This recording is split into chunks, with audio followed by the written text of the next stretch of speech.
I call this meeting of the Northwest Independent School District to order.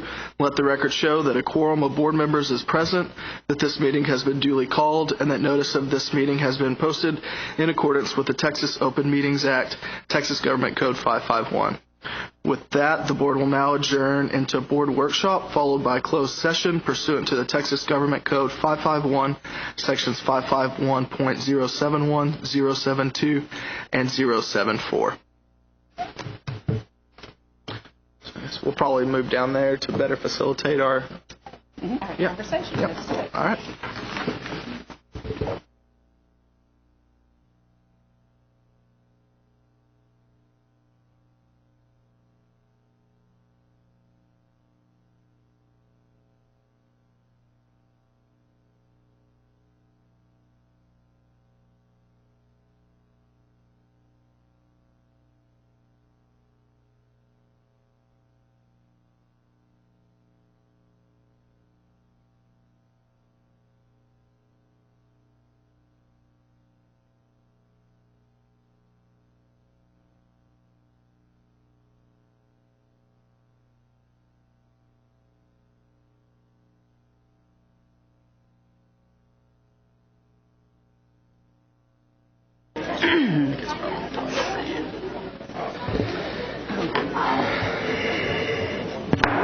Good evening. We will now reconvene the regular meeting, beginning with our invocation and pledge of allegiance. Dr. Root. Yes, thank you. If you'd care to join me.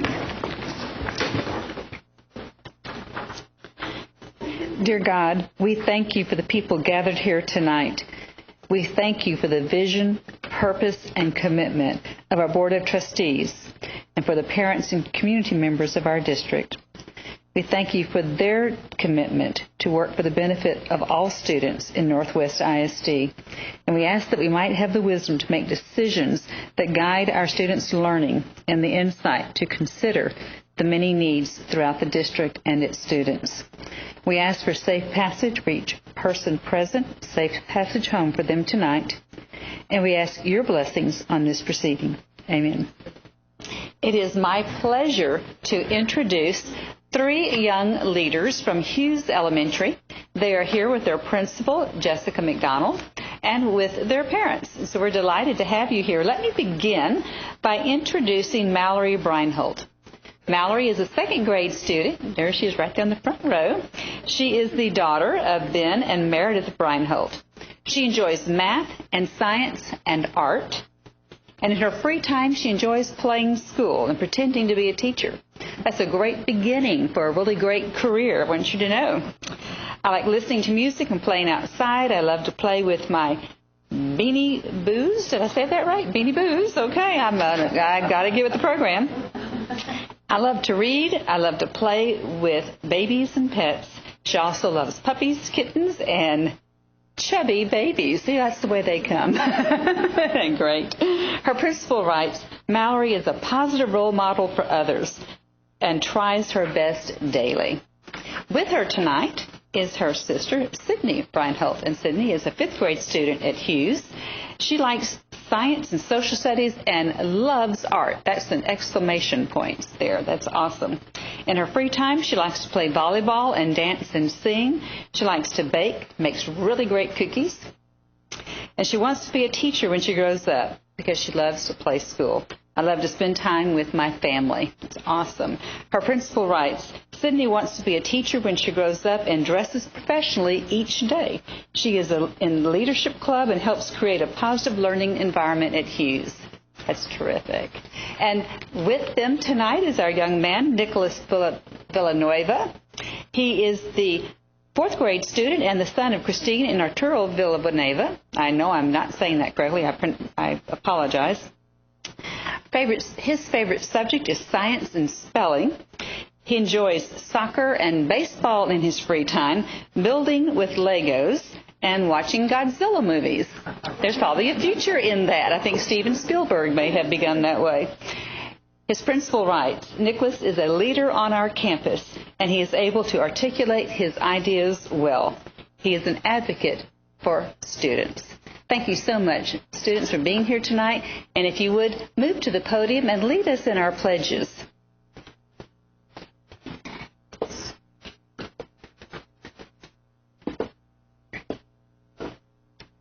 I pledge allegiance to the flag of the United States of America and to the republic for which it stands, one nation, under God, indivisible, with liberty and justice for all.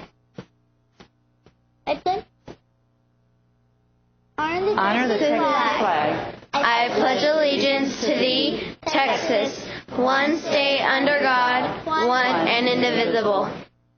Thank you so much. And if you wouldn't mind remaining at the podium for just a moment, Board President Mr. Wright is wanting to present you with a small thank you.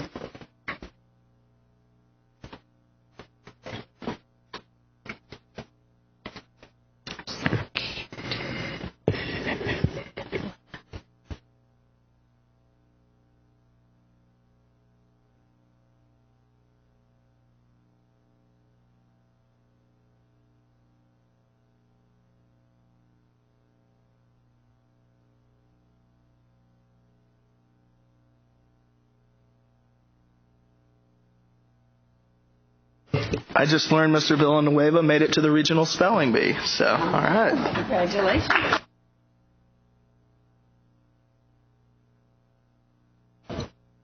With that, we will move to item 7, recognitions. Dr. Rue? Yes, thank you, Mrs. Neal. Let's at the podium to begin these recognitions.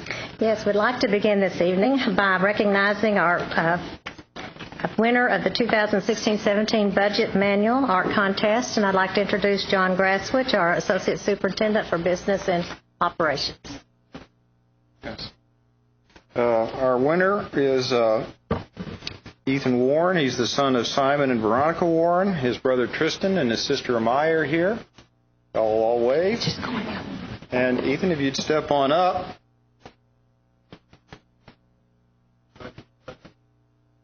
Yeah, we do a contest every year.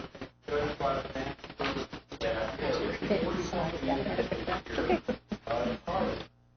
August last year, winner did a very clever kickoff monopoly game. If you look at it, it's got all the schools and cities built into it. It has an internal fund with it. It does not in any way represent any existing And I'm going to assume that his choice of who got to be on Baltic Avenue and who got to be on Boardwalk is purely arbitrary. But what we do have here is a dollar check and a frank copy.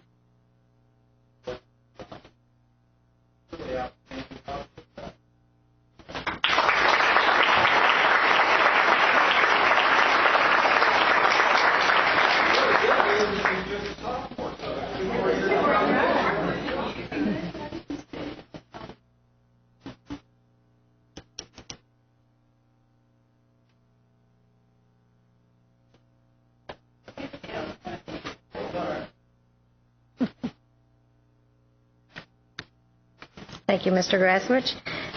Now, at this time, I would like to ask Dr. Thornell to come forward, as well as Joel Johnson, our Executive Director for PE, Health, and Athletics, George Lukenhaus, our Assistant Athletic Director,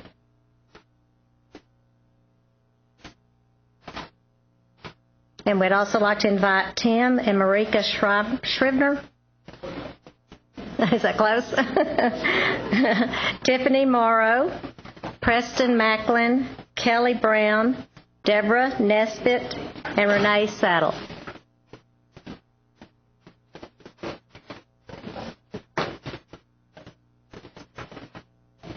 In December 2015, Northwest ISD hosted the 8th Annual Reindeer Romp. The 5K and 1 mile fun run benefits the Northwest ISD Physical Education Departments and is a partnership with the Fieldhouse Fitness in Justin. With more than 3,600 participants in this year's race, the district set record numbers for attendance. And this evening we have Mr. and Mrs. Shrivner here from the Fieldhouse Fitness, and they are here to present a check for $18,310 to the school district, which will benefit the physical education program. Accepting the check on the district's behalf are NISD elementary physical education teachers Tiffany Morrow, Preston Macklin, Kelly Brown, Deborah Nesbitt, and Renee Saddle. And we want to thank you, and Mrs. Scrivener, for all your efforts in coordinating our reindeer romp.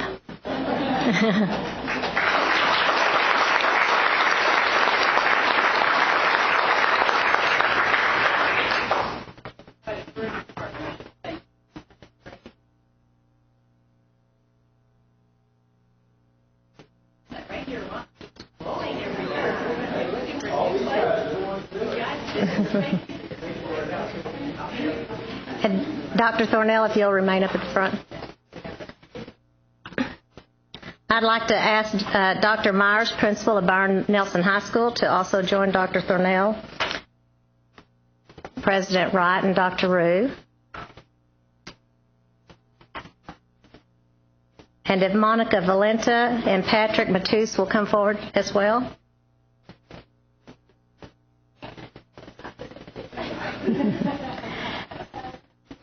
Tonight we are recognizing these two Byron Nelson teachers. They are with the Academy of Biomedical Sciences at Byron Nelson High School and have been selected to participate in a pilot program working with secondary biology students to map neurons in fly brains.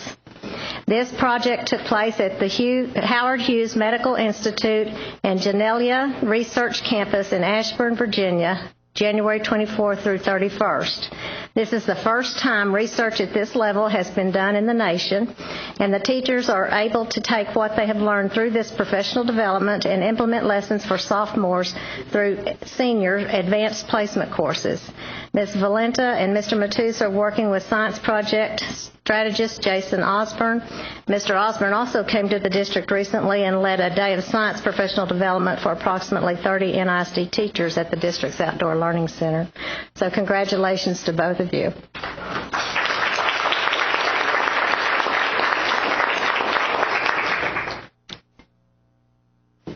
I don't know how many of you have done any research on mapping neurons in a fly brain, but that might be something we might all be interested in hearing about. This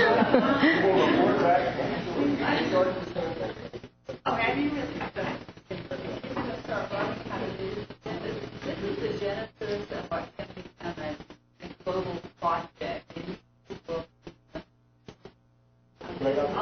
Awesome. And I would love to try that part. India said you just got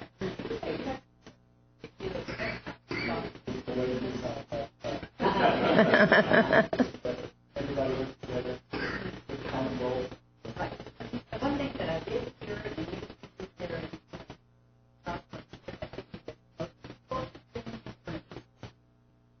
excluding the $3 million microscopes for science. And our little ones start with science right now.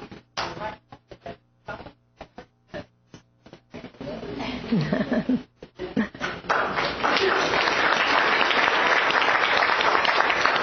And I'd like to ask Jerry Cantu, our coordinator for community engagement, and Phil Beckman, partners in education specialist, to come forward, please.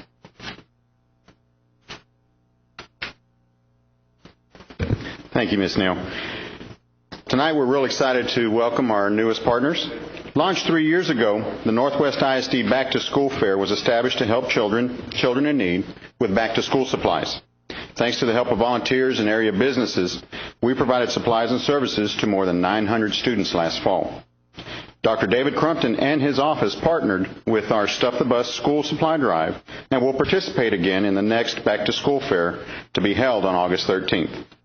Please join me in welcoming Dr. David Crumpton and his wife Anna as official Northwest ISD partners in education.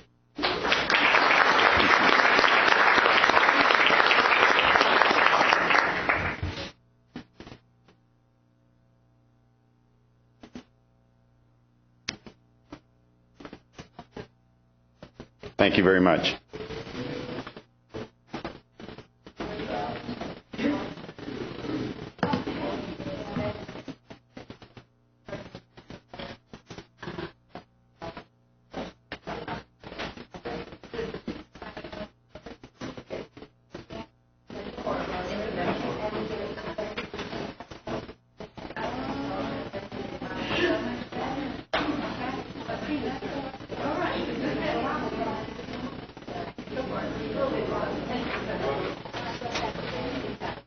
And that concludes our recognition for this evening.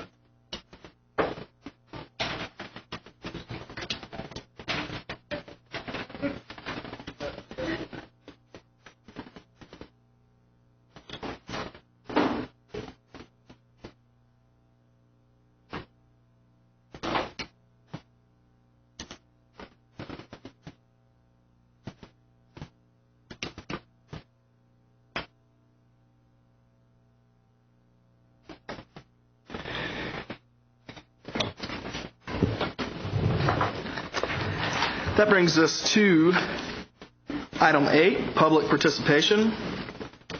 This is an opportunity for the public to address the Board of Trustees on any matter, whether or not it is posted on the agenda.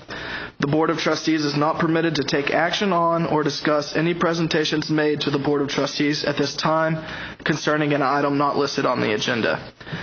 The public can only speak during public participation or defer to a specific agenda item. The presentation is limited to 3 minutes. Persons must sign up and complete a request to speak form before the meeting begins and state their topic. Mrs. Thurman, would you please step to the podium and state your name and address?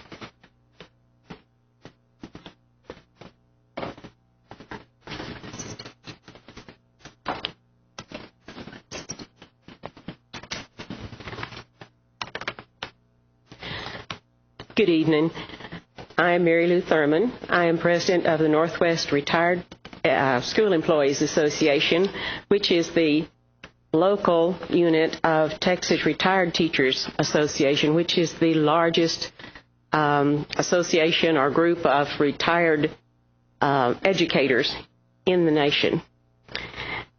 This evening, we would like to recognize you, our school board, for your service to the district and for the contributions that you've made to the education of our students, especially through these years when we have been growing so rapidly, and I know it's been difficult.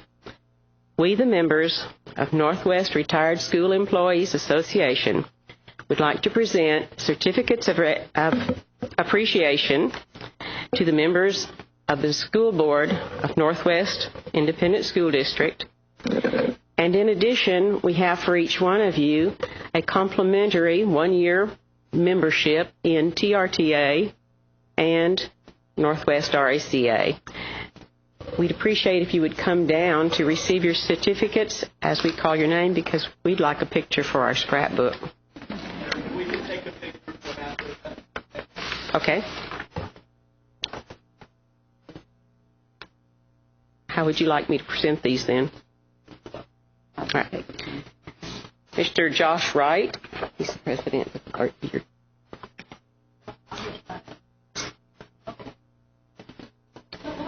Come on down. Mr. Mark Schluter.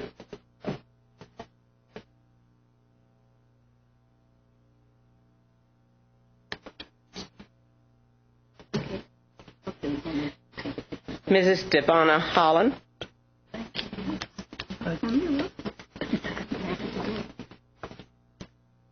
Mr. Mel Fuller.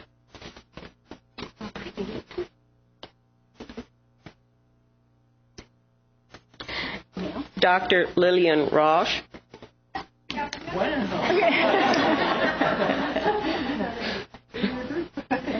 Oh, I'm sorry. Dr. Ann Davis Simpkins. I got doctor in the wrong place. Oh, she's not here. All right. Oh, I thought I saw her. There she is. And Mrs. Judy Kopp.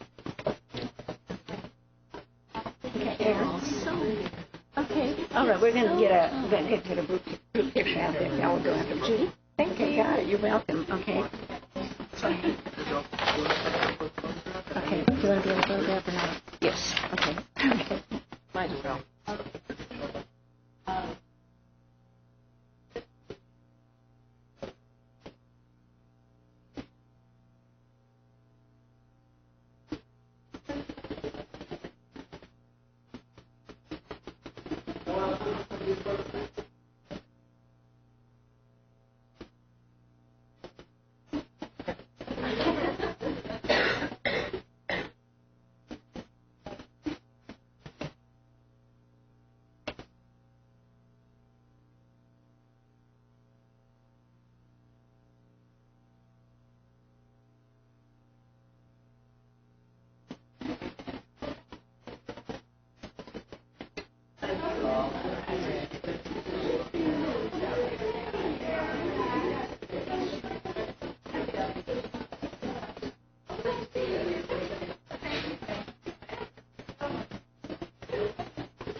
All right, thank you.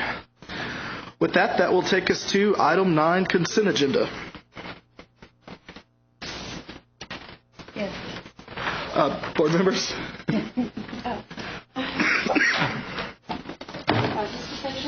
Mrs. Holland? I'd like to make a motion to approve the consent agenda as submitted.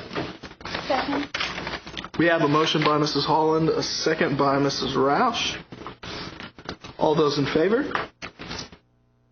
Motion carries 7-0. Thank you. All right, discussion action. Item A, staffing for the 2015-2016 school year. First request. Dr. Rue? Yes. Thank you, Mr. Wright. Dr. Cayley is there at the podium prepared to share this first staffing request with the board. Good evening, Dr. Rue, President Wright, members of the board. Tonight we are coming to you with our first staffing request, which does represent additional staff needed to support the growth in student enrollment. Recently, you've heard presentations from Templeton as well as Mr. McClure on our, not just the student enrollment projections for next year, but actually for the next 10 years. And I did include that information in your packet if you need to refer to that tonight for any campus or grade level questions that you may have. We appreciate the opportunity that Mr. Graswich and Mr. McClure invited Dr. Gint and myself to sit in on those meetings with Templeton this year, and it helped us get a better understanding of the growth across our district to make better staffing decisions and also to help answer any questions that our principals may have when they get their numbers. And of course, Northwest continues to be a fast growth district. We are expecting to have close to 22,000 students next year, which does represent about a little bit more than 5% increase in our projection numbers. Of course, we always want to refer to our core beliefs, our vision, and our mission whenever we are making decisions, and specifically our staffing request supports strategic goal 2, which is just ensuring that we recruit and develop those exceptional teachers across our campuses. We know it is a goal to keep our classes at 22 students to every teacher through 4th grade. So I wanted you to realize that this staffing request for elementary teachers does keep our kindergarten through 4th grade classrooms at that class size limit. In addition, we have some elementary campuses that are fast growth. One is Schluter Elementary, and they will be needing additional PE teacher, art teacher, and music teacher next year, as well as some support office staff positions. And then we have other positions for campuses that are either reaching 550 plus or close to 800 students or more. With growth at the middle school level, our 5 middle school campuses will need the following teachers, support staff, and also fine arts positions. Eaton High School will be adding a grade level next year and will increase with more than 500 students. The following positions on this slide represent the number of additional teachers, support staff, and office personnel to be assigned to Eaton High School next year.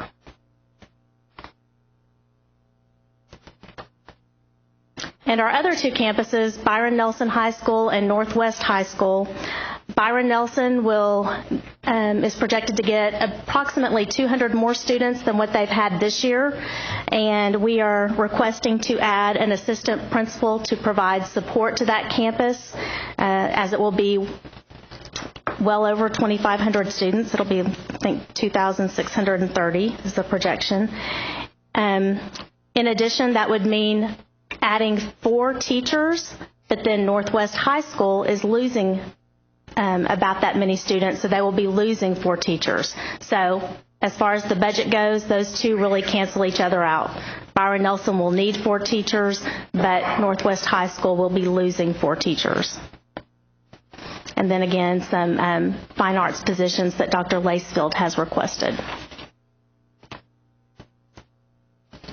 For special education, I did include in the notes part of this presentation the title and descriptors for each one of these programs. but Dr. Alexander has requested to add PPCD, which is Preschool Programs for Children with Disabilities, a teacher and 2 aides.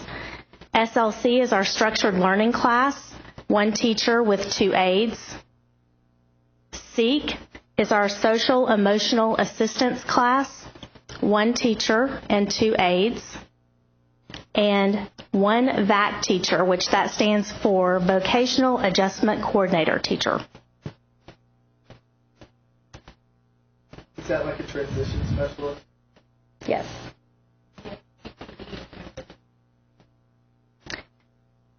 And each year we do request 10 contingency teacher positions, and these can be utilized if there are any unanticipated growth, which brings us to a budget impact of $6,623,590. Tonight, this is a discussion item. We'll be requesting approval at the next board meeting, but I am happy to answer any questions you may have.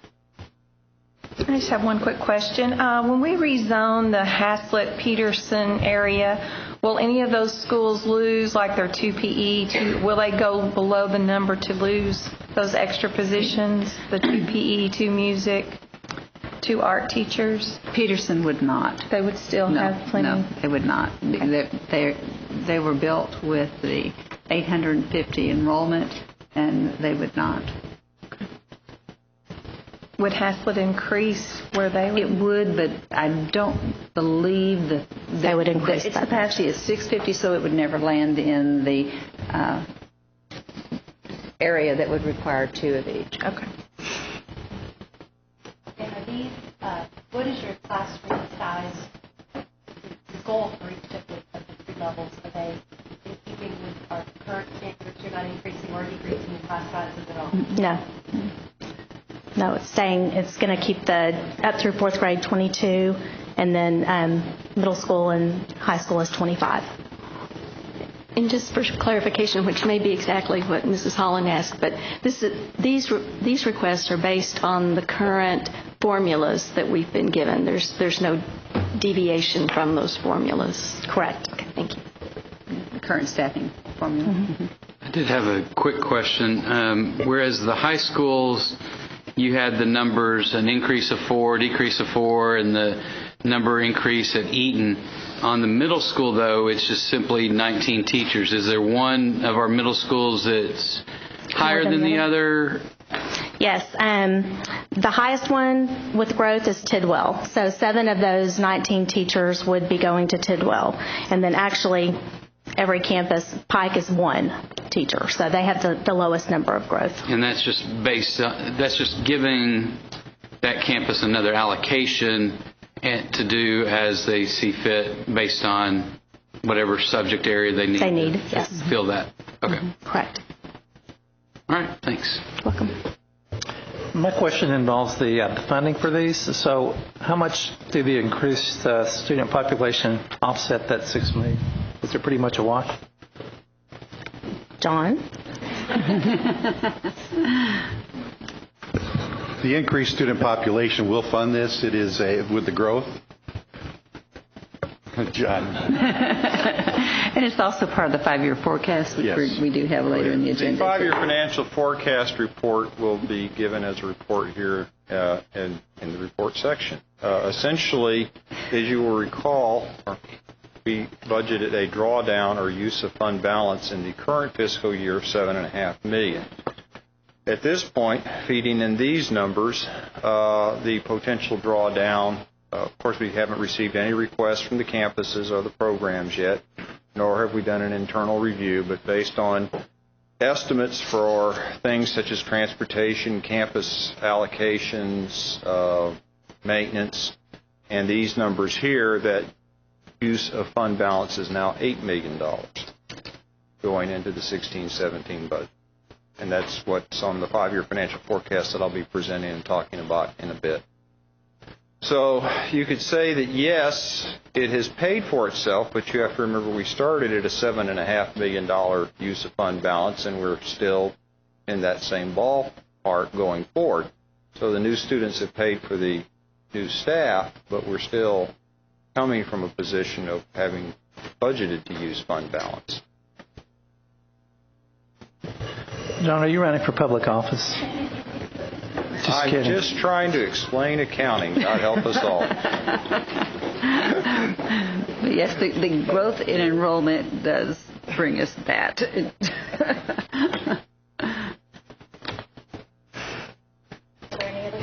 So the simple answer is, that, like Dr. Rue said, the increased number of students that would be coming to the district would fund this, and if it was a vacuum, just looking at it that way, it would fund this everything difference. else. But John likes to complicate things.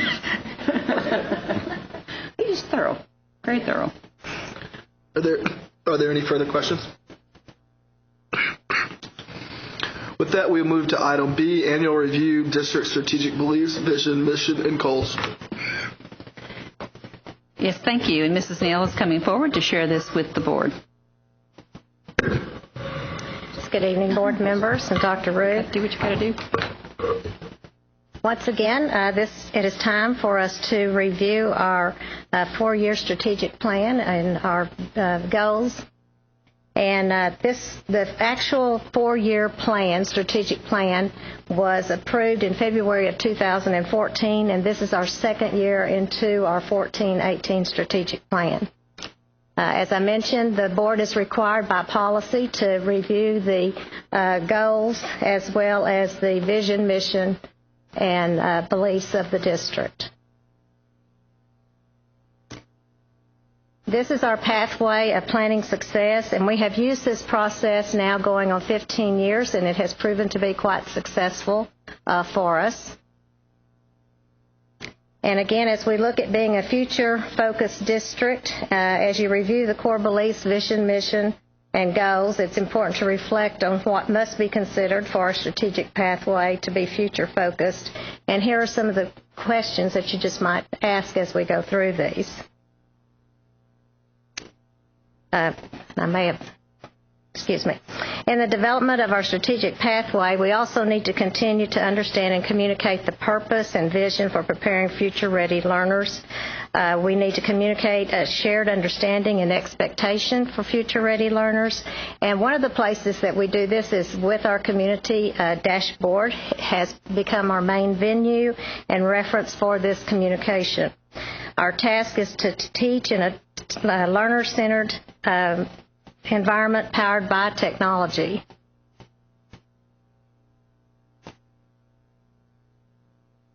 We must continue to create an environment of expectation for student learning in our school culture and community that embraces creativity, imagination, innovation for the future-ready learner.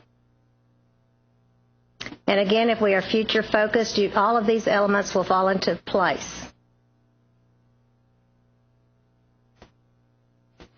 And now for a review of our core beliefs.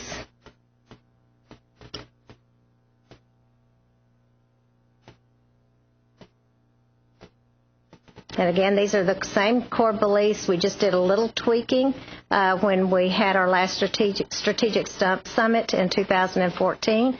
But these core beliefs have primarily been with us for about the last 11 years. Our vision statement, and again, we say that we don't want a child just to be ready for college or just ready for the global workplace or just ready for personal success. We want them to be ready for all three of these, regardless of which direction they choose. Our mission statement.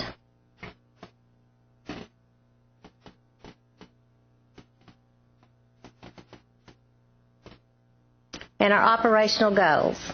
Operational goal number 1, again, focuses on dynamic learning experiences for future-ready learners. Goal 2 looks at the recruitment, development, and retention of a highly motivated staff. Goal 3 is communication in a timely and open manner and engage parents and community in partnership opportunities. Goal 4 focuses on premier facilities and support systems that enhance a positive learning environment. And Goal 5 is our accountability, that we invest resources to ensure that students, parents, and community receive optimal educational services. And that is our review of our goals, vision, mission, and core beliefs. You can take time to look at those deeper if you wish, and then we'll ask for your approval of those, or if we need to go back and do any tweaking at our next meeting.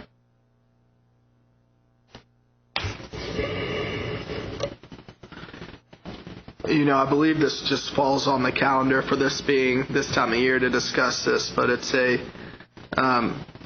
as Dr. Rue and I were talking the other day going over the agenda, it's a very good thing for us to look at and think about right now, especially as we chart our course for the future. So, have you made any changes? Not since the last. No, not since the last strategic summit, which was in 2014. There was some minor wording changes. Added some stuff. Was there any further discussions or questions for Mr. Nell? I just have a little bit. If you go back to the future focus slide.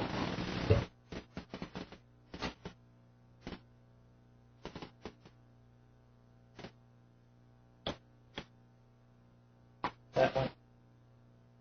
We look at that bottom bullet, and we've got community, parents, staff, and students. Is the board considered part of the staff?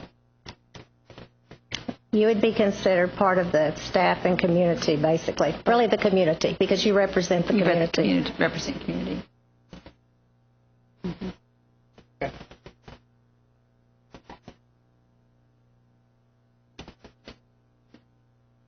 However, we can add board to that if you would like for that to stand out more. Mm-hmm. To emphasize. Just an idea. I just thought we're part of all of those, really, but as a board, we really want to push. Mm-hmm. Well, you represent the community's desires and wishes for its children, but you certainly set the vision and policy within our district. So having the board listed is an excellent way to reinforce that. Help us accountable as well. There you go. Okay. Thank you. We will add board to that then. Mm-hmm. I think that's a good idea, Mr. Schluter. Is there any further questions or comments? All right. Thank you, Mrs. Nell. And with that, we will move to item C, the 2016-2017 academic calendar. Dr. Rue? Yes, thank you. And Mrs. Nell remains at the podium to share that. This is a second discussion about the calendar. She presented a revised calendar to the board at its last meeting. Mrs. Nell? Yes, at the last meeting, we did bring you a report on the 2016-17 academic calendar. Again, this was a recommendation that was made by our District Education Improvement Council. We did conduct a survey of our parents, community, and staff members, and the DEIC did revise option A, and that the revised option A is the one that we are recommending. And that particular calendar you should have before you. Let's see, is that? Yes, ma'am. Okay, have that one. Okay. There we go. Option A revised. Option A revised. With that particular calendar, we have semester ending prior to the winter break. We have 6 early release days, which we did adjust those from option A, where we combined 2 early release days and move them to a Friday so that it would be better suited for parents to spend more time with their children. It would be a 3-day holiday for them, and then we could get a full day of professional development in on that day. And then we moved a early release day that was scheduled on January 25th to that Friday as well, again to better accommodate our parents. This particular calendar has 175 days in it. It meets the 75,600 required minutes that we are required to have in our instructional calendar this year. It also gives us an extra 200 minutes to cover anything that might come up a little bit unexpected. However, it takes 210 minutes to count as a half a day. So if something were to happen that we used all 3 of our bad weather days, which we have allocated in this calendar, then we might have to do some more adjusting of minutes later in the school year in order to accommodate that. We still do not have the commissioner's rules on whether or not they will be granting waivers once you use your bad weather days, so that we're still waiting to find out if that's going to happen or not. This does require an adjustment to the school day. Elementary students will be attending school for 440 minutes. This is actually 20 minutes longer than what they attended from previous years.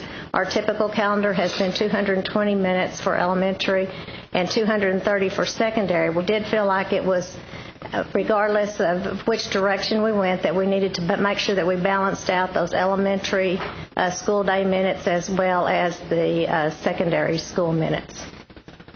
So secondary day is 10 minutes. It's actually 10 minutes longer than the current. 40? Yes, it's 4:40. It'll be 4:40. So currently, right now, it's 10 minutes longer. Yes. Currently, it's 4:30. Now it will be 4:40 based on this calendar.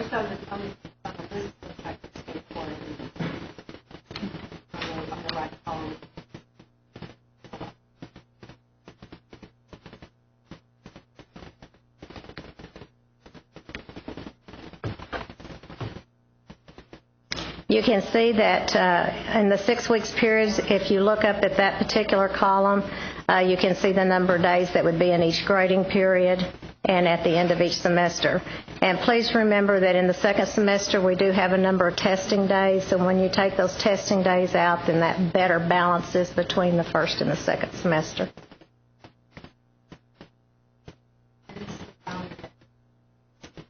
This is the calendar that was recommended by our District Education Improvement Council. And we are required to have exactly how many minutes? 75,600. And this gives us 200 more. 200 extra minutes. Okay.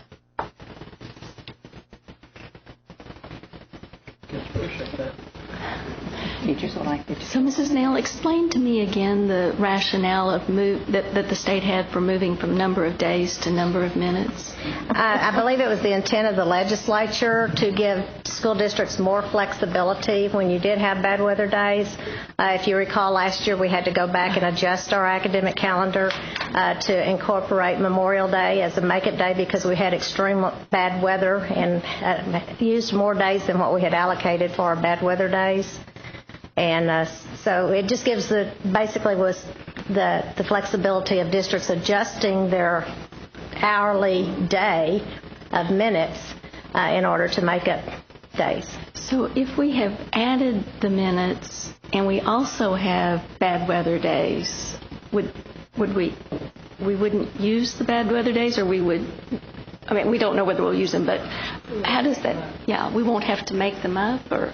Well, first what we do, since we were just, the 200 extra minutes does not take into account the bad weather days. Okay. So first you would use your bad weather days. You would still go the 200 extra minutes because a half a day equals 210 minutes. So we don't have quite enough minutes built in. We're 10 minutes short in order to count that as a half a day where you could actually reduce the school year by another half a day. I see. Should we not use the bad weather days, though, if they're not necessary? They are student and staff holidays. Correct. Okay. Thank you. Student and staff? Or They're student holidays. They're Student staff holidays. development days, Okay. yes. Staff development for us. Yes. Okay. So the minimum to be considered a full day from the state is Is 400, a full day considered by the state is 420 minutes. In order to equal a half a day, it's 210 minutes. But as you see here, normally we have been required in previous years to attend school 180 days, and they would let us waiver up to 5 days for staff development. Now our staff development is built in, and we have still reduced the school year down to 175 days. Typically, Northwest ISD has attended school 177 days. Right. And there is no, and that's really the way now school districts are going to have built-in staff development. There's no waiver. I see. That helps to clarify. I was trying to figure out if we added the minutes and we still have snow days, what was going on. Right. I think the intent was well intended to give districts flexibility. It just takes takes time to work through how that really helps you.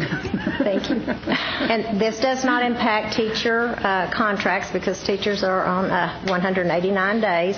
And if you'll look at the gray column to your far right, you will see we have 175 instructional days, 12 staff development days that are built in, 2 work days for a total of 189 days. The kids aren't there on the staff development days, which helps. I just want to mention that I appreciate the fact that the survey was listened to and that changes were made that the parents and teachers requested. I think you did a real good job on trying to be able to accomplish that. It's about compromising. Yes. I appreciate that. Thank you. Well, I also think you took the calendar that was chosen, that A, and made it better. I mean, the revised, giving them those whole days off, So, kudos. Thank you. Board members, this is an action item. Mrs. Holland? I would like to motion to approve the 16-17 academic calendar, option A, as revised option A, as recommended by the administration. Second. We have a motion by Mrs. Hall and a second by Mrs. Kopp to approve the 2016-2017 academic calendar as recommended by administration. I believe that was actually Dr. Simpson. Oh, was that? Excuse me. I'm not hearing very well.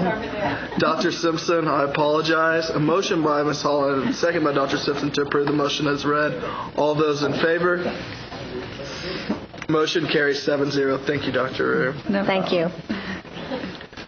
All right. That'll take us to item D, the order of the Board of Trustee election. Dr. Rue? Yes, thank you. And Dr. Gant is here to share the board election process at this time. Dr. Rue, Board President Wright, board members, this is that time of year again where we have the responsibility of filing the order of election, so we're requesting the board approve the order of election. You'll find in the board packet a calendar showing all of the deadlines throughout the election process that must be followed in order to have that election held on May 7th. So the first step towards that is, the first step already occurred where we posted and started to accept candidates to file for positions. We currently have one candidate filed for each of our 2 open boards positions. Our 2 incumbents are both indicated they're running for re-election. And so that's the first step in the process. The second step is to call for this election. So we're requesting the board approve the order of election. Any questions? Dr. Gitt, when does the filing process close? It's right here on my executive summary. Right. The 19th. 19th. Thank you. Yes, sir. So we do not have an election if no one else presented. We have to go through that, and then they're right in phrase. Yeah, paid. Yes. Mr. President. Mr. Schluter. I move to approve ordering a board of trustee election as recommended by the administration. We have a motion by Mr. Schluter, second by Mr. Fuller. I think I got both of those right. To approve order to Board of Trustees election as recommended by administration. All those in favor? Motion carries 7-0. Thank you. All right, that will take us to item E, selection of a search firm for superintendent's position. As you know, earlier this evening we held a workshop to look at we sent out a request for information and look at the candidates and had a discussion. So I'd like to go ahead and open the floor up to any further discussion.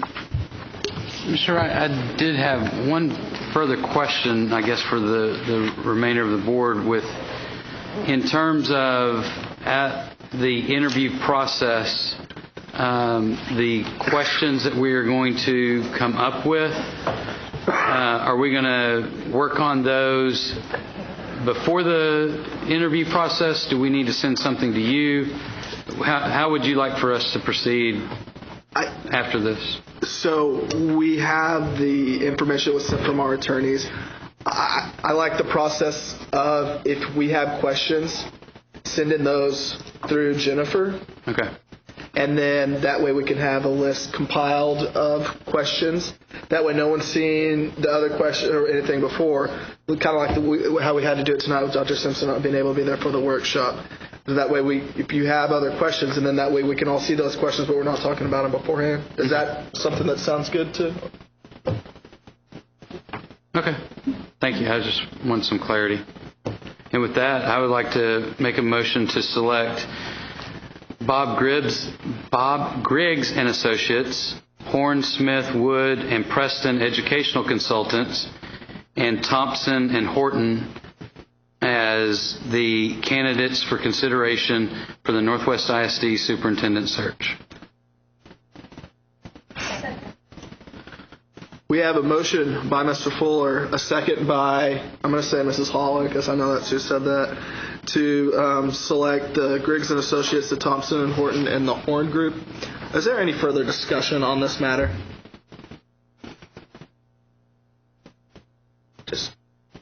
All right. So we had the motion by Mr. Fuller, the second by Mrs. Holland to approve the motion as read. All those in favor? Motion carries 7-0. Thank you, board members, and I believe we'll get on the ball tomorrow. Yes, get that lined up. I believe the interviews will be next Monday. Yes, with the interviews to be held next Monday, the 15th. That will take us to the report section. Report A, Dyslexia Program Evaluation Report. Dr. Rue? Yes, thank you. And Dr. Thornell is at the podium prepared to share this report with the board. You also have at your seats 2 documents. One is an executive summary of the report, and then the other is the report in its entirety. Dr. Thornell? Yes, good evening. Thank you so much for this opportunity to share a little bit about our dyslexia program. I'd like to tell you I'm both excited and a little bit nervous. This is the first time we've done an internal program review since I've been in this position, and so that's the exciting part. The nervous part is the transparency that comes with that. We're going to share with you both some strengths and some opportunities for growth within our program, but we feel like it's a valuable next step for us.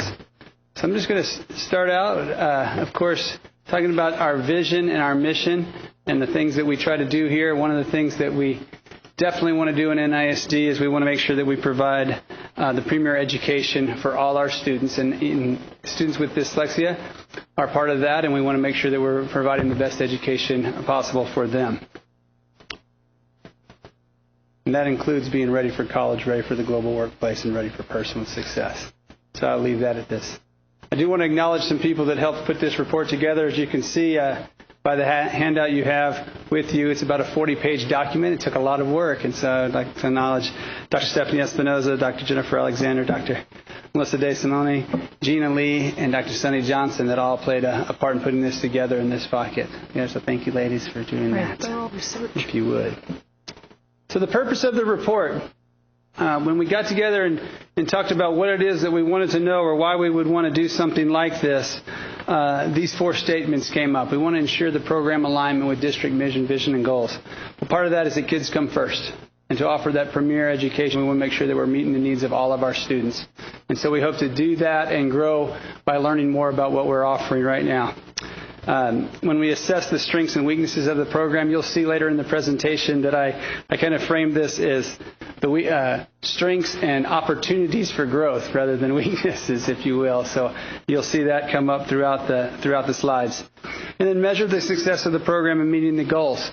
One of the things we want to do is make sure that our kids are making progress all the way through. And so we're going to talk a little bit about that as we go. And then results and improvement and revisions of the program. Quite frankly, the purpose of doing this review is to make sure that our program's better. And so we're going to talk about some recommendations at the end. The legal requirements, I'm not going to go through the Texas Education Code, but I wanted to let you know that we are governed and have to follow TEA requirements when it comes to instructing our dyslexic students. And so we do follow that as well as the handbook published by the state.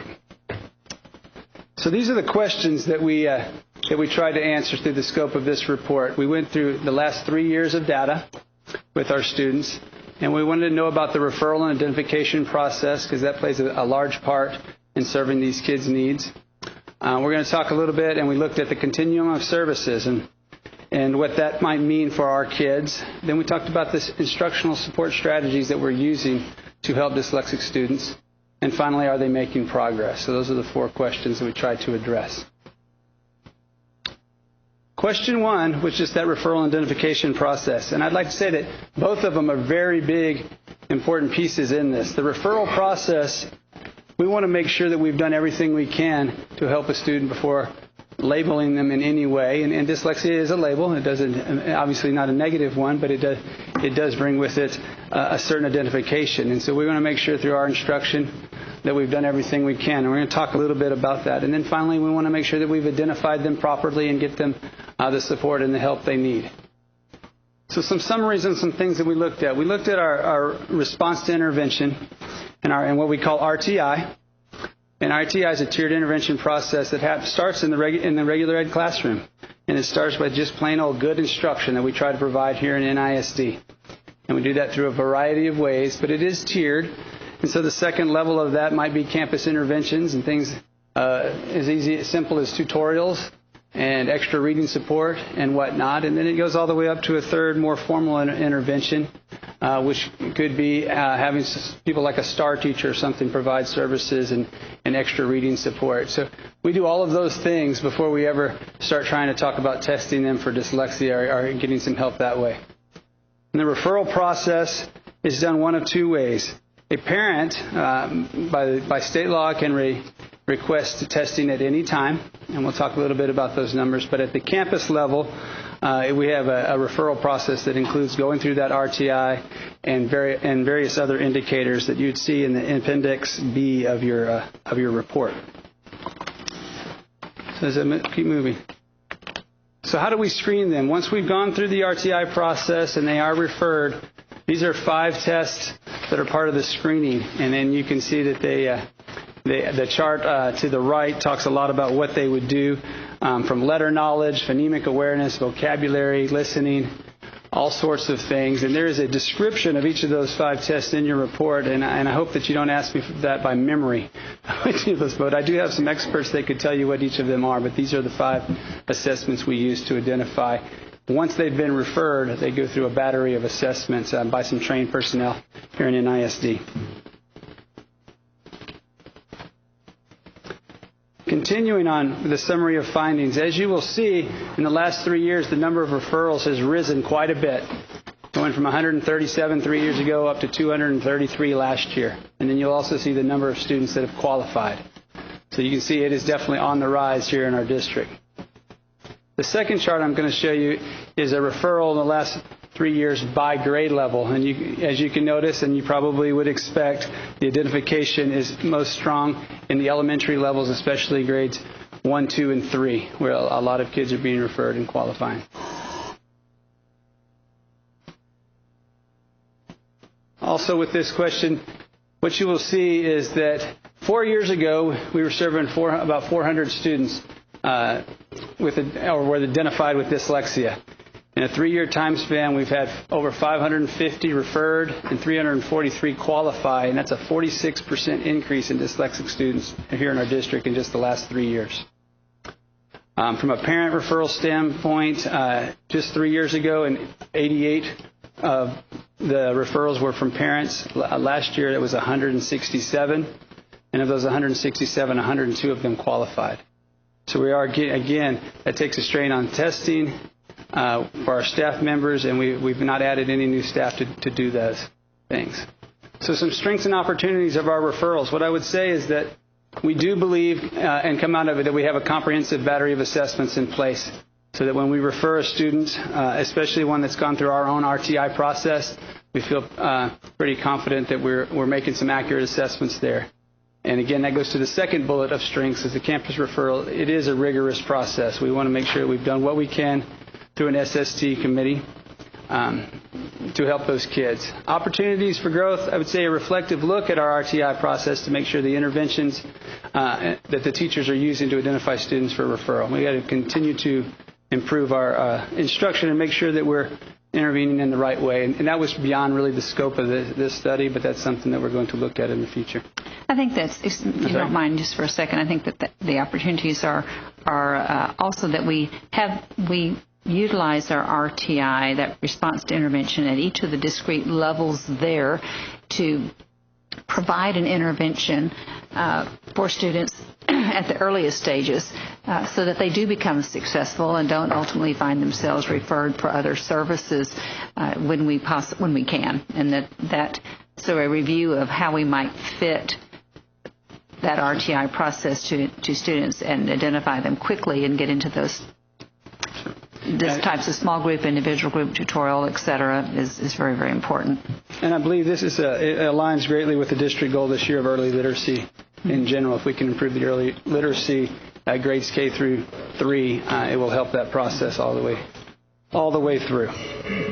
So the next question we looked at was a continuum of services. And the way we define that continuum of services is just what options do we have out there once a child is identified with dyslexia, and what services might we offer and provide? Anything from pull-out instruction all the way to just monitor. So we'll talk about that a little bit. Traditionally, the majority of dyslexic students at the elementary level are served through a pull-out program. At the secondary level, most of them are not, and I'm going to show you a chart, in fact, that shows how few are, but they are served through accommodations of a 504 plan. I want to talk a little bit about the two pull-out models that we're currently using at the elementary level. We call one an integrated curriculum. And what we do there is we use 2 different resources for the majority of our instruction, a Right Flight program, which is a training and a resource from the Scottish Rite Hospital, as well as a SIPS program. And I have my slides just slightly out of order. I've got what SIPS stands for in just a second, if you don't mind. It is Systematic Instruction of Phonemic Awareness and Phonics and Sight Words. That's what SIPS. But what we do on that pull-out program is the lessons are written, as you can see, for a given amount of time, and we recommend no more than 5 to a group. What we did start this year and we piloted is a more intensive program, or at least a more intensive teacher training program called the Take Flight program, and it is also from the Scottish Rite Hospital, and we are piloting that at two elementary schools this year. We had 2 teachers go through training. One of them's here tonight, Ruth Ann Beagle. How long was that? 3 weeks? 4 weeks. 4 weeks of intensive training this summer to allow her to do that, and she is on her way to possibly becoming a certified academic language therapist. That's a 2-year process at minimum, and it's quite intense for our teachers. But we had 2 that volunteered and wanted to do that, and so we're going to be evaluating how that program works, and we hope to add more of those specialists as we move along. Right now, out of the approximately 700 students we have identified as dyslexic in our district, these are the numbers that are receiving services through pull-out. Elementary is 322. You'll see middle school 6, and none at the high school level. Okay. Go ahead. No, they're not. And I'm going to talk about that in here in just a little bit, but they're not. You don't necessarily cure that or anything like that. It's not something that goes away. What they do is many times they're served through accommodations, such as extended time on their assignments, reduced assignments, a variety of interventions, if you will, or accommodations in the classroom that teachers use. The other part is it's a lot easier to run a pull-out program in an elementary. They can adjust that in their schedule, or maybe secondary folks will be coming out of a core subject, or there's actually a class at the middle school level. And most of them choose to keep their core classes and their electives intact and work with their teachers through accommodations. So some strengths of the continuum that we talk about is we do believe that the time intervals and schedules of services to meet various needs are a strength that we have right now. We are trying to be very flexible with our kids. We've tried to provide updated teacher training to provide the best instruction available. I think the continued opportunities will be the discussion between that integrated curriculum model where we're using a variety of resources versus a strict take-flight model. We need to bring some consistency to the campus, so that's something we want to look at and bring recommendations forward. And then at the secondary level, those interventions need to address the students. I think we need to continue to study since they're not receiving direct instruction for dyslexia. What is it that we're going to do to support them and make sure that they're getting everything that they need? So the third question we talked about was the instructional support strategies for the students and what are currently in place. Talked a little bit about elementary pull-out and what we are using there. And the majority of students the last 3 years have been using the SIPS program. And we identified that 2 ways. One is we had several resources going, but that was the main one. And our dyslexic teachers, as you'll note in the program, took a survey about which ones they were using, and overwhelmingly this is the one that came up and the one that they felt most confident with.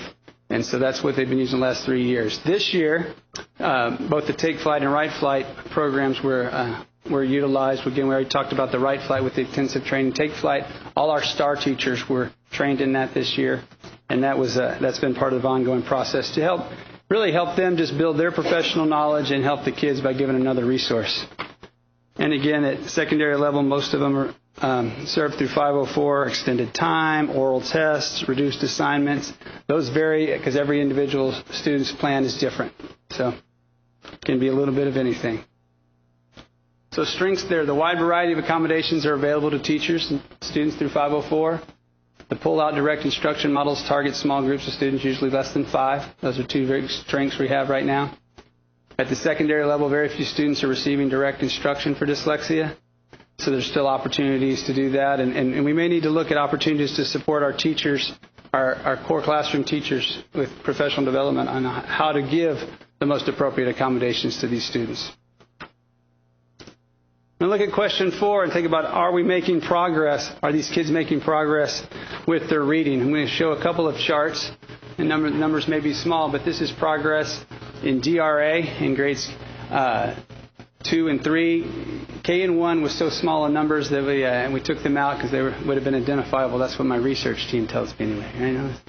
So what you'll see, though, is their beginning of the year and then their end of year DRA score, percent passing. And you'll see growth each year. For instance, last year, 14-15, beginning of the year, DRA level in second grade was 4%. It moved up to 16% by the end of the year. In third grade, it was 25, moved to 31. Okay? So obviously, just looking at those numbers, you say these are kids that are struggling with reading, that they're making some slow progress. I'm going to show you what it looks like in the STAR over the last few years. And I know this chart may not be... I'm sorry? I know what you're... 87. You're looking at that one? Yes. We can't explain that. We can't explain that for several different reasons. I appreciate you bringing that up because I meant to do so. So what you'll look at is in 13-14, at the beginning of the year, what President Wright is talking about. At the beginning of the year, those kids in second grade were 6.2% of them passed, and then by the end of the year, 87.5.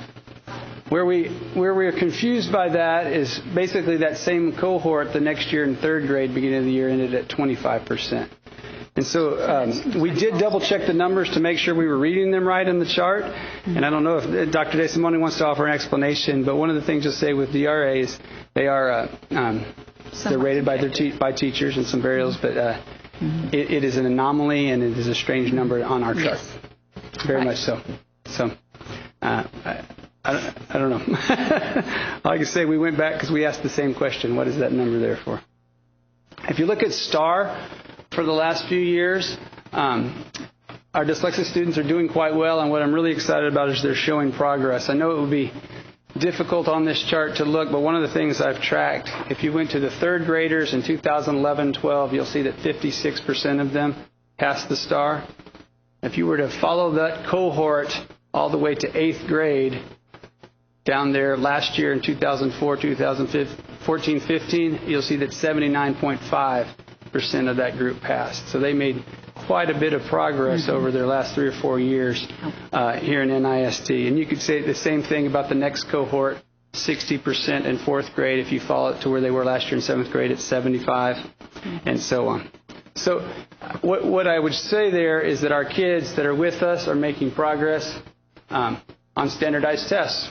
And that's what that strength says, that part is working. They are reading. Some opportunities for further growth. One thing we didn't address in our study was the idea of, okay, we know they're making growth, but are they making the same growth or even better growth than the general populations of students in ISD? And that's something we're going to go back and, in fact, the team's already going back and looking at that, but we did not include that in this report.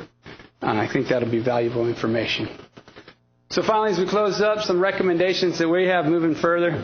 We are going to look at the RTI program a little bit more within the district, as Dr. Rue mentioned, make sure that it helps our identification and referral process, but also just our overall good instruction. I think that's a big piece. We're going to conduct a second study of dyslexia teachers this year after they've gone through the Take Flight and Write Flight programs and see what their perception of both the training is and what resources they're using and have confidence in. Believe there's further study to be done at the secondary level on how we are meeting their needs and assessing progress of the students and see what needs to come out of that. There will be a recommendation of a primary resource for training elementary pull-out services. With having a SIPS program there, the Write Flight and Take Flight, we do believe that it's going to be time to bring forward a recommendation for consistency and fidelity of the program. So we'll be doing that. And then finally, there's a need to compare the growth of each year of dyslexic students versus the general population of student growth. So our next step is we're going to prioritize those recommendations and place them in the district improvement plan for next school year. There is a copy for the audience if you'd like to view a copy of this full report. It's on the website right now, and it makes some exciting readings. The charts and things are there as well. Questions? Dr. Thornell, I want to compliment you and the staff. It is a very thorough report, and I was really I love the idea of strengths and opportunities. That's really important, and the identification matrix and the opportunity to explore a variety of instructional resources and interventions is so important. I'm curious. I have a few questions just for my own clarification. When these students are in the dyslexia program, is this supplemental to their regular language arts, or is this replacing their regular language arts? That's a good question. It is supplemental, except with Take Flight. Isn't there a Write Flight? Are there some grades? What are we doing? Okay, it's the. Okay. So it's supplemental. Still supplemental. Okay. And another question that I have with regard to the RTI, our classroom teachers are working with the RTI in Tier 1. Our STAR teachers are also working with RTI in Tier 2 and Tier 3, but then the dyslexia or the 504 or whatever would be outside of the RTI, but they're the same staff providing that? Yes. If I totally understand your question, I think the answer is yes. There is. Our STAR teachers at the elementary level provide the dyslexia instruction, whether for pull-out, and so yes, that is the same teacher that may be doing RTI. So if our dyslexia numbers are increasing, then we might be having less resource for our RTI? Yes. If I think I'm following your line of questioning, our STAR teachers are feeling the heat on this numbers. Yes, yeah. Very much so. All right, thank you. Many hats. So many hats.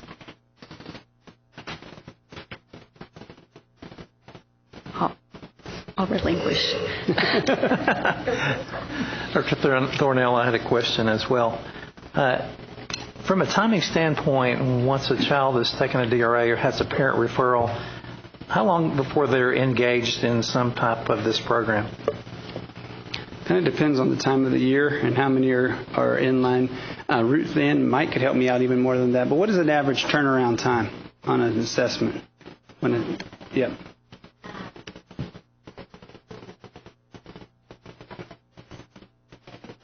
From referral to determination of whether there's a need. 45 school days. It takes a little while to go through those batteries of assessments.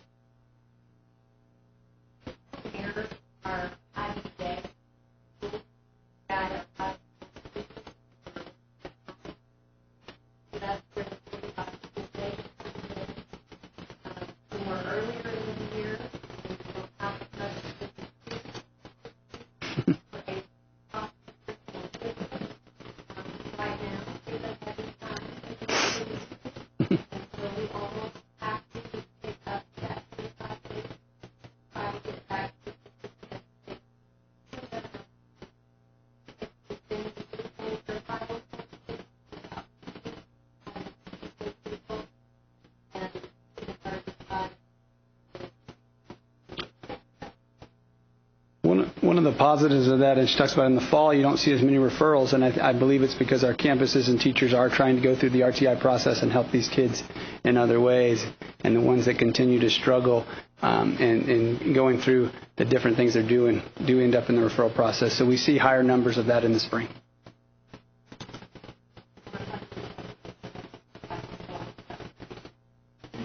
Dr. Alexander? Not really. No. No. Mm-mm.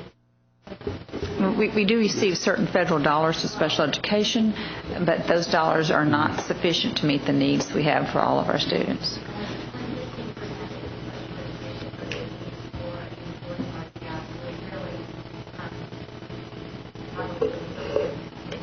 So, again, 504 is funded through regular ed?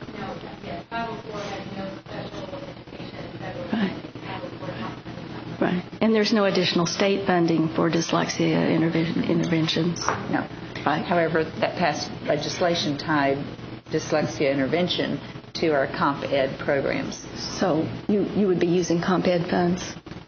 To the extent that we have them, yes. Yeah, the make-believe funds. Right, right.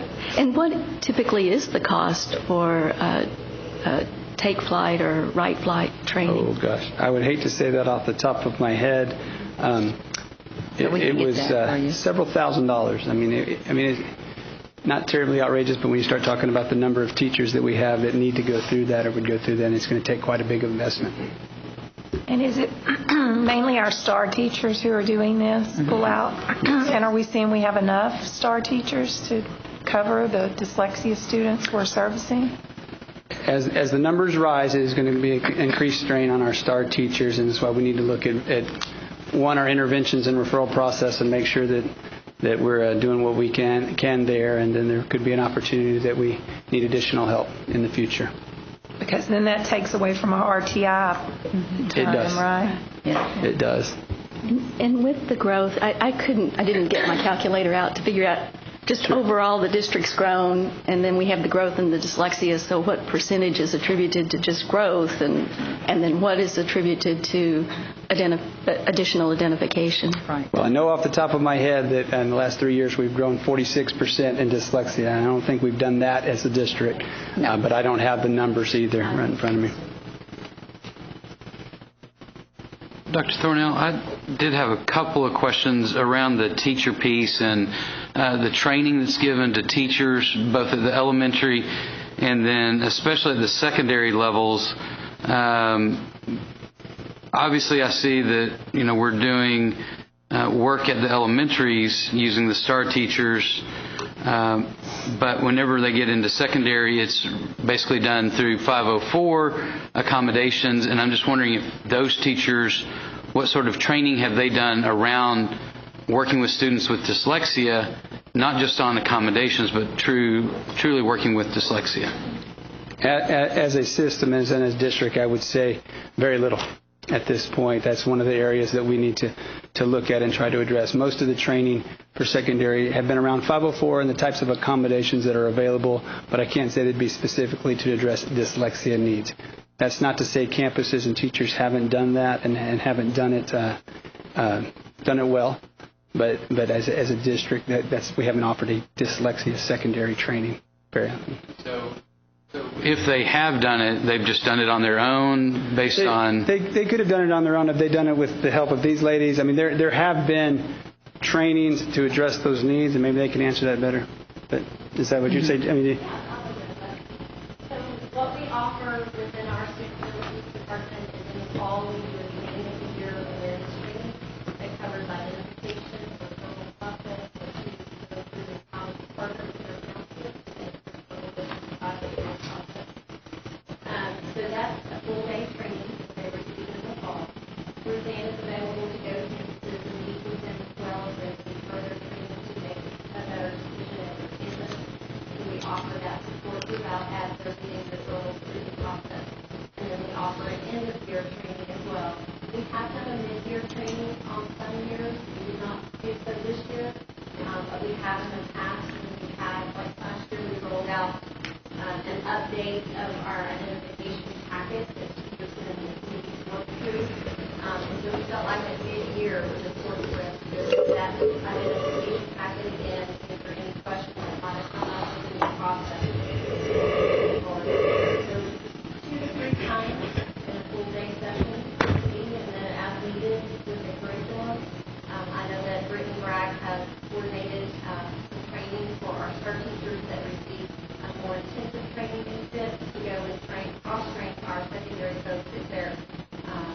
students that are pulling out, and we're number 2 lower there for those not abstract. So when you say the cross-training and SIPs, you're talking about the student intervention programs there.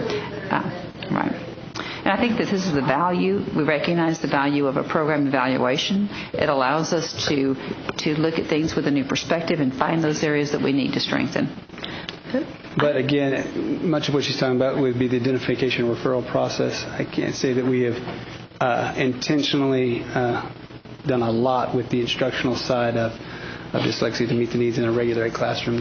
And you said that would be in the district improvement plan for future goals and... Those would be recommendations that we'll be looking forward to, yes. Okay. All right. Thank you. For your newer teachers coming out with their teacher certification, it's a required part of their training, so it's built into their pre-service training. So they will have had identification and then characteristics and how to serve those students.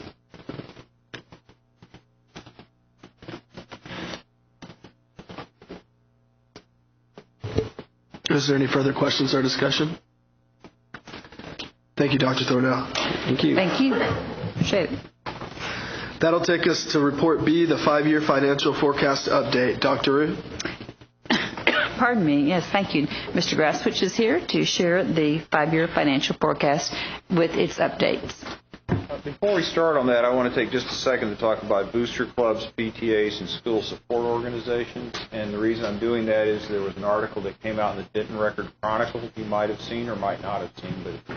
But essentially, a area district lost $20,000 through unauthorized expenditures through a banned booster club, what's being reported in the newspaper. And I just wanted to kind of touch on that, how Northwest ISD looks at these kinds of issues. A few years back, interestingly enough, is about $20,000 was stolen from a PTA, as I recall, down in the San Antonio area. And at that time, I asked Deanne to look into it, and she got together with Jeree, and working with Christine Arrington, they developed for the district a rather unique document for a school district, which is a Booster Clubs, PTAs, and School Support Organization guidelines. It's a very thorough document. It's about 50 pages. But what makes it even more impactful is that they do annual required training.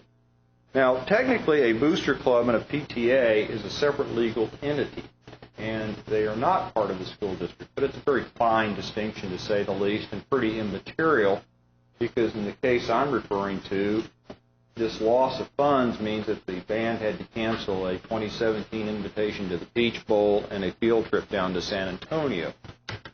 So the lines are definitely immaterial.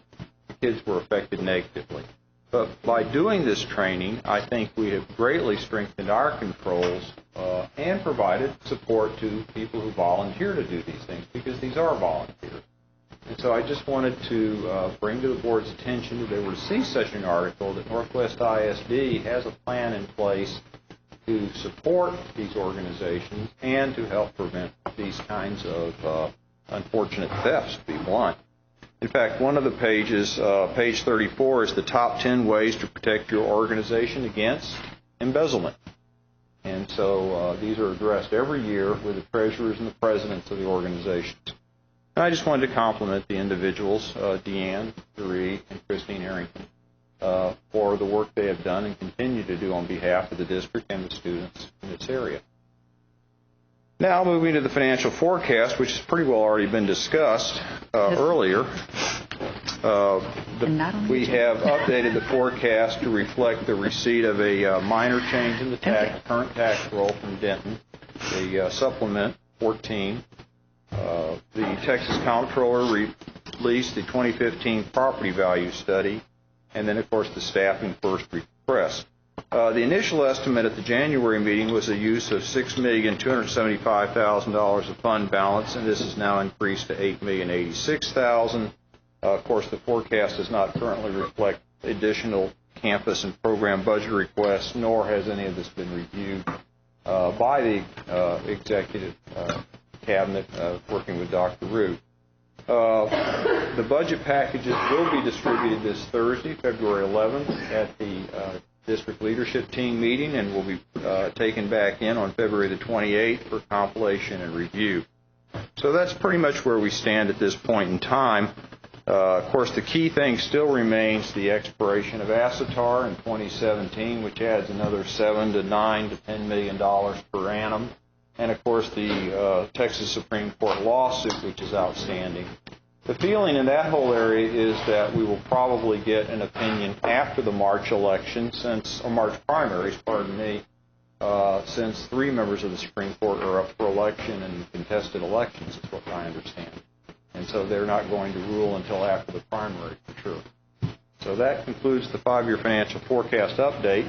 Of course, we will continue to update these as we go through the budget process.